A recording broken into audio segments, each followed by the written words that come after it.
Hello everyone, welcome to Mint Talk India. आज के इस वीडियो में हम स्टार्ट करने जा रहे हैं आपके एनसीईआरटी क्लास 6 मैथमेटिक्स का chapter number 5 understanding elementary shapes and this is part 1 video, जिसमें हम पढ़ेंगे measuring line segments, think, discuss and write के क्वेश्चंस को देखेंगे, ट्राई दीज क्वेश्चंस के आंसर लिखेंगे और एक्सरसाइज 5.1 को भी सॉल्व करेंगे। इस चैप्टर के बाकी पार्ट्स के वीडियो लिंक्स आपको इसी वीडियो के नीचे डिस्क्रिप्शन बॉक्स में बहुत ही जल्द मिल जाएंगे, या फिर आप क्लास 6 मैथमेटिक्स का प्लेलिस्ट भी देख सकते हैं मिंट टॉक इंडिया चैनल में। But before we start today's class, here is a short introduction about me. So let us start today's class. हम एलिमेंट्री शेप्स को अंडरस्टैंड कर रहे हैं इस चैप्टर में। एलिमेंट्री शब्द का मतलब एकदम बेसिक होता है, जो हम आज तक शेप्स पढ़ते आए हैं, जैसे सर्कल है, स्क्वायर है, रेक्टेंगल है, ट्रायंगल है। ये सभी शेप्स एलिमेंट्री शेप्स कहलाते हैं।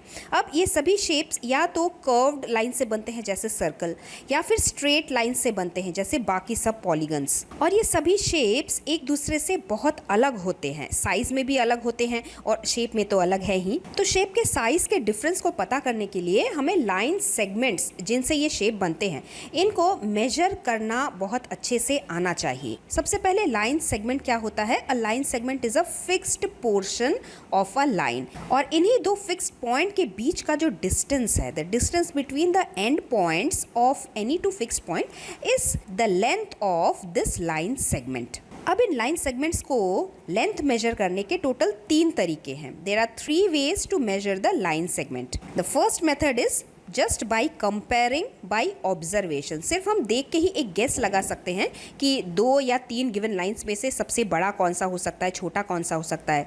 दूसरा तरीका है कंपेयरिंग बाई ट्रेसिंग। तो हमारे पास जो बटर पेपर, ट्रेसिंग पेपर आता है, उससे हम सभी लाइंस को ट्रेस करके ये फैसला ले सकते हैं कि कौन सा लाइन कितना बड़ा है, कितना छोटा है। एंड द थर्ड इज, जो हम हमेशा से करते आए हैं, comparing by a ruler and a divider. हमारे पास जो स्केल है, रूलर है, उससे हम लेंथ मेजर करते हैं, और डिवाइडर से भी हम लेंथ को मेजर कर पाएंगे। So that is what we are going to learn in this part. सबसे पहले हम पॉइंट नंबर 1 डिस्कस करते हैं, comparing by observation. Just by looking at the lines sometimes हमें ये पता चल जाता है, जैसे the line segment A B and the line segment C D में से ये वाला ज्यादा लंबा है, ये देख के ही पता चल रहा है। Just by observation you can see, but many times it may not be possible. जैसे इस वाले लाइन में और इस वाले लाइन में देख के ही हमें समझ नहीं आ रहा है, पता नहीं ये दोनों इक्वल भी हो सकते हैं, छोटे बड़े भी हो सकते हैं। Exact answer we can not say. Now take the example of this line segment AB and line segment PQ। Here in this figure the line segment AB and PQ have the same length, but it is not quite obvious. तो इसीलिए हम major करने का दूसरा वाला point use करते हैं, that is comparison by tracing. हम 2 लाइन सेगमेंट को ट्रेसिंग पेपर से भी कंपेयर कर सकते हैं। सपोज एक लाइन के ऊपर आप ट्रेसिंग पेपर को रख लीजिए। ट्रेसिंग पेपर ट्रांसलूसेंट होता है, तो नीचे वाला जो लाइन है वो आपको ऊपर से दिखाई देगा। इसके ऊपर ट्रेसिंग पेपर रख के 2 पॉइंट्स ड्रॉ कर लीजिए। फिर उसी ट्रेसिंग पेपर को उठा के आप दूसरे वाले लाइन के ऊपर रखिए, तो आपको क्या नजर आएगा? ऊपर जो आपने डॉट्स लगाए थे वो तो आपको नजर आएगा ही, और नीचे से आपको लाइन AB भी नजर आएगा। सो यू कैन कंपेयर कि हमारा जो AB वाला लाइन है वो ज्यादा लंबा है CD वाले लाइन से। This is the method of tracing. लेकिन इसमें भी हमें सिर्फ कंपैरिजन हम कर पाएंगे, एग्जैक्ट मेजरमेंट हमें नहीं पता चलेगा कि ये कितना सेंटीमीटर लॉन्ग है ये दोनों। So here comes our point number 3, comparison using a ruler and a divider. सबसे पहले हम रूलर के बारे में डिस्कस करते हैं। रूलर मतलब आपका स्केल। इसमें कैलिब्रेटेड मेजर दिया हुआ रहता है। ये जो बड़े बड़े लाइंस हमें नजर आते हैं, ये 0 से लेकर 15 सेंटीमीटर तक होते हैं हमारे छोटे स्केल में, जो ज्योमेट्री बॉक्स के अंदर होता है। And other than this we also have our 30 centimetre long scale too. और स्केल में जो छोटे छोटे लाइंस हमें नजर आते, द स्मॉल लाइंस, ये सभी लाइंस मिलीमीटर हमें दिखाते हैं। सो 10 मिलीमीटर को टोटल लेंगे तो हमें 1 सेंटीमीटर इतना डिस्टेंस मिलता है। 1 मिलीमीटर 1 सेंटीमीटर का 1/10 पार्ट होता है, इसीलिए हम 1 मिलीमीटर को 0.1 सेंटीमीटर भी लिख सकते हैं। सिमिलरली 2 मिलीमीटर को 0.2 सेंटीमीटर भी लिख सकते हैं। What is the meaning of 2.3 centimetre? इसका मतलब है इसमें 2 सेंटीमीटर है एंड 3 मिलीमीटर है। So now you can tell how many millimetres make 1 centimetre.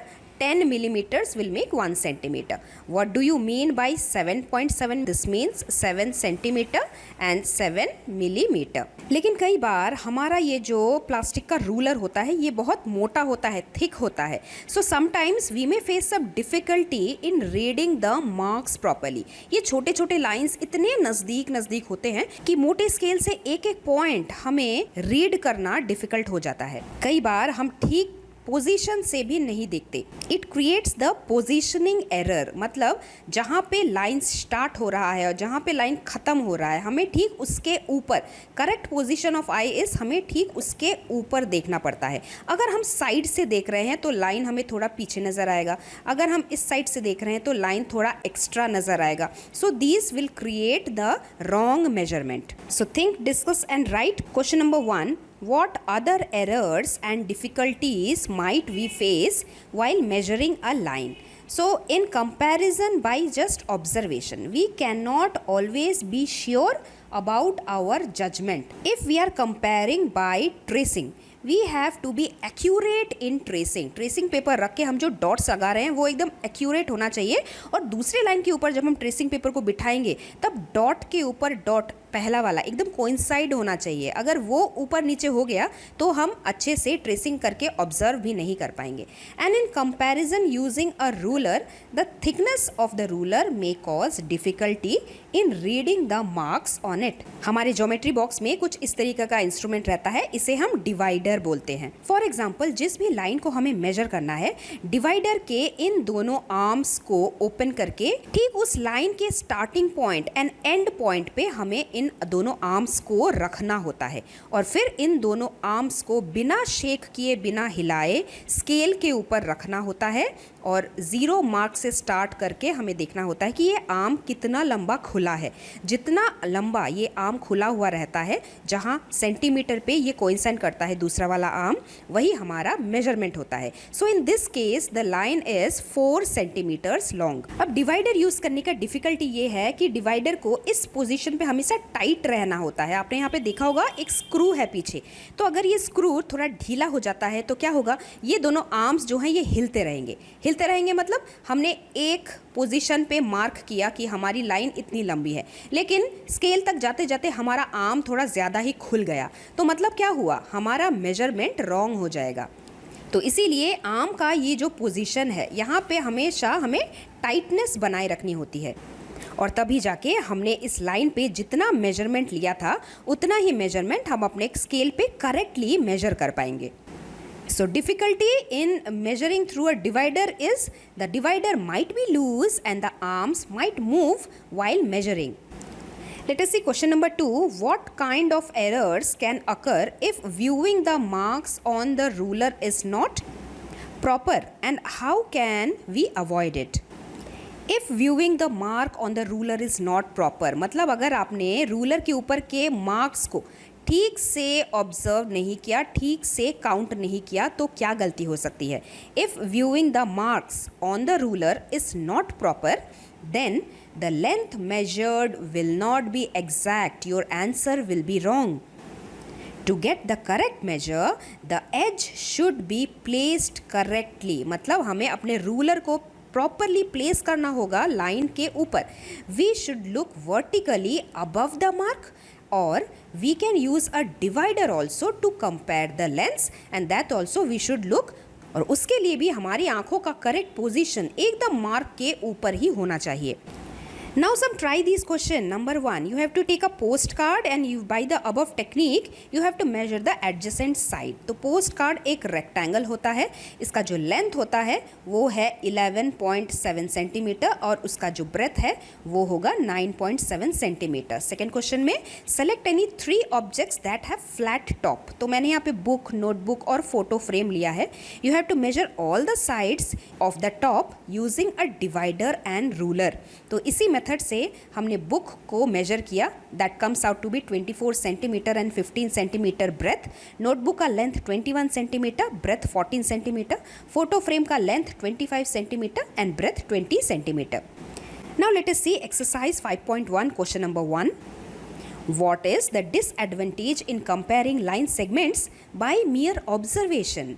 Answer is, sometimes the difference in lengths between two line segments may not be obvious just by observation. So, we cannot be always sure about our judgment. Question 2 है, why it is better to use a divider than a ruler while measuring the lengths of a line segment? हमें हमेशा divider को क्यों prefer करना चाहिए ruler के ऊपर? क्योंकि रूलर की थिकनेस कभी कभार हमें प्रॉब्लम क्रिएट करती है। कई बार रूलर धुंधला हो जाता, आपने देखा होगा अगर स्केल आपका बहुत पुराना हो गया है तो बहुत क्लाउडी हो जाता है, तो उससे भी हमें मार्क्स प्रॉपरली नज़र नहीं आते। There may be observation error due to the thickness of the ruler and also angular viewing problem. तो अगर आप एकदम ऊपर से नहीं देख रहे हो, आप साइड से देख रहे हो, तो आपका मेजरमेंट गलत हो सकता है। So this thing can be avoided by using a divider. Divider से हमें ये स्केल की थिकनेस वाली प्रॉब्लम नहीं आती।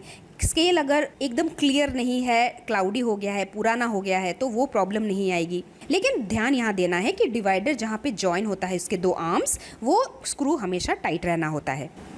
Let us see question number 3. Draw any line segment AB and then take any point C lying in between A and B. A और B के बीच में कहीं पे भी हम point C लिखेंगे. Now measure the length of AB, BC and AC.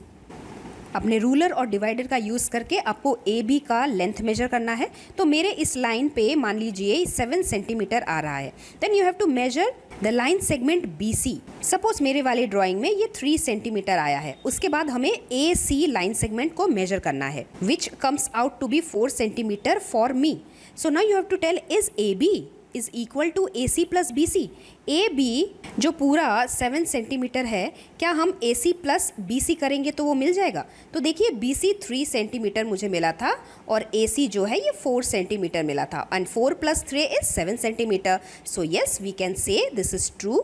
AB is equal to AC plus CB line segment for our drawing। इस चीज़ को हम उल्टा करके ये भी बोल सकते हैं कि अगर किसी भी लाइन सेगमेंट में ये कंडीशन हमें दी हुई है कि AC प्लस CB को जोड़ने से हमें AB मिलता है, मतलब C और C दोनों में कॉमन है, तो इस केस में C जो पॉइंट है वो हमेशा इन बिटवीन A और B के अंदर ही लाई करेगा। ऐसे क्वेश्चन आने वाले हैं और आगे हम पढ़ेंगे। पढ़ते हैं question number 4। If A B C are 3 points on a line such that A B is 5 centimetre, B C is 3 centimetre and A C is 8 centimetre. तो ये तो हमें ड्राइंग करने पे ही पता चल गया।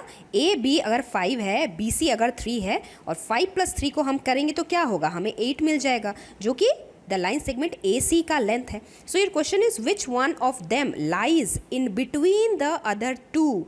तो यहाँ पे ये जो पॉइंट बी है, the point B lies in between the other 2 points. और क्वेश्चन में भी हमें देख के पता चल जाएगा कि A B and B C, इसमें बी बी कॉमन है, तो मतलब बी वाला पॉइंट ही इन बिटवीन लाई करता है। क्वेश्चन नंबर 5 में you have to see this figure, you have to verify मतलब you have to check and say this is correct whether D is the midpoint of line segment AG or not। अब ये जो line segment है, अगर मैं ए से लेकर जी तक काउंट करूँ, ये 1 से स्टार्ट हुआ है, तो मतलब वैसे तो हमें 0 से मार्किंग करना होता है, 1 से लेकर 7 तक अगर स्टार्ट हुआ है, सो आई कैन से दैट मेरा ये जो लाइन सेगमेंट ए जी है ये 7 दिखा रहा है, तो हमें एक कम करके 6 सेंटीमीटर लिखना पड़ेगा, बिकॉज जब हमने 0 से रीडिंग स्टार्ट नहीं किया, 1 से स्टार्ट किया, तो फाइनल रीडिंग पे भी एक कम करके ही हमें लेंथ लेना होता है। That means A D line segment जो होगा, ये यहाँ पे 4 दिखा रहा है, एक्चुअली में ये 3 सेंटीमीटर होगा। The length of line segment A D is 3 centimetre and the length of the line segment D G is also 3 centimetre, क्योंकि ये पूरा मिला के 6 है एंड 3 + 3 6 होना चाहिए। So can we say that D जो है ये मिड पॉइंट है लाइन सेगमेंट ए जी का? We can say that yes। So we can write that AD is 3 centimeter, DG is 3 centimeter, AD plus DG is AG line segment, 3 + 3 is 6. So yes, D is the midpoint of the line segment AG. Question number 6, if B is the midpoint of the line segment AC, so here I have drawn a line segment AC और उसके ठीक middle में B point लगाया है। When you will draw this line in your notebook with the help of ruler only, आप line को draw करके ठीक उसके सेंटर में ही ये पॉइंट बनाएंगे B। उसके बाद क्वेश्चन है and C is the mid point of the line segment BD। तो इस लाइन को एक्सटेंड करके मैंने द लाइन BD बनाया और BD के ठीक सेंटर में पॉइंट C है और कंडीशन भी सेटिस्फाई करनी है where ABCD lie on a straight line. तो ये लाइन एकदम स्ट्रेट होनी चाहिए। Say YAB is equal to CB। क्या AB ये जो पोर्शन है AB ये क्या CD के बराबर है? Now see B is the mid point of the line segment AC। तो इसीलिए हम बोल सकते हैं ना AB का जो डिस्टेंस है वो BC के डिस्टेंस के बराबर ही है। AB is equal to BC। उसी तरीके से C is the mid point of the line segment BD। So we can say no BC is equal to CD। तो यहाँ पे देखिए ये BC कॉमन आ गया। अगर ये AB BC के बराबर है और BC CD के बराबर है तो ये दोनों भी तो बराबर ही होंगे। तो इसे हम लिखते हैं बाय द इक्वेशन 1 and 2। इन दोनों चीज़ों को देख के हम ये बोल सकते हैं AB is equal to CD और hence our statement is proved. Next question number 7 में हमें 5 ट्रायंगल्स बनाने हैं and measure their sides. We have to check in each case if the sum of the length of any 2 sides is always less than the third side or not. So the first triangle I have drawn, AB का length 3 centimetre है, BC का length 3 centimetre है और CN का length भी 3 centimetre है। अगर मैं द साइड 1 एंड साइड 2 को लेती हूँ, मतलब इन दोनों साइड को, 3 + 3 मुझे 6 सेंटीमीटर देता है जो कि CA लेंथ से बड़ा है। So line segment AB plus line segment BC is greater then the line segment CA। Second triangle something like this. AB का लेंथ 3 सेंटीमीटर है, BC का लेंथ 4 सेंटीमीटर है और AC का लेंथ जब हम देखेंगे वो 5 सेंटीमीटर लगभग हमने मान लीजिए बनाया। 3 + 4 7 सेंटीमीटर होता है जो कि 5 से बड़ा है। So we can say AB + BC is greater than CA। Similarly आप और 3 टाइप के डिफरेंट ट्राइंगल्स बना के उनके साइड्स भी चेक करके देख सकते हैं। The sum of any 2 sides of a triangle will be always greater than the third side. It will never be less. So I hope you have understood the questions very well. Next हम पढ़ेंगे angles, right angle and straight angle in our part 2 video. So stay tuned. We will meet very soon. Till then, thank you very much. Bye bye. Thanks for watching and do like, share, subscribe our channel Mint Talk India for more upcoming videos.